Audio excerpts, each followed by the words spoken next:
Kwa jina naitwa Hussein Simba. Katika ajenda hii ya mapato na matumizi, katiba yetu inatutaka tuletewe ripoti ya mapato na matumizi yaliyokaguliwa na chombo cha ukaguzi kutoka nje ya Simba.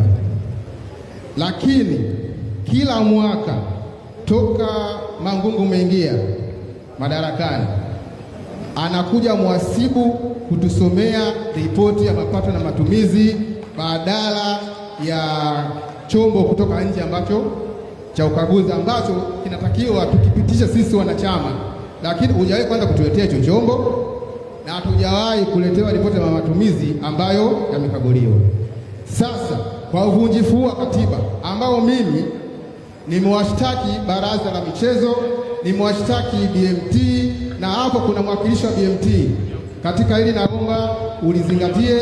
Kuna naibu waziri wa michezo, naomba ulizingatie swala hili.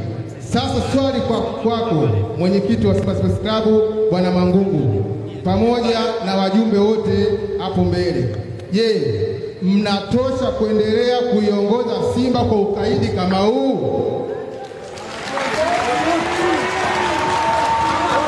Asante sana na kushukuru kwa maelezo yako. Tatizo ulilonalo wewe ni Mangungu, lakini ripoti ni ya board ambayo ina mwenyekiti wake wa bodi. Kwa hiyo kwa kuwa una tatizo la Mangungu, tutakutana kwenye uchaguzi. Asante, tunawashukuru kwa hoja hiyo. Tunaenda kwenye hoja inayofuata.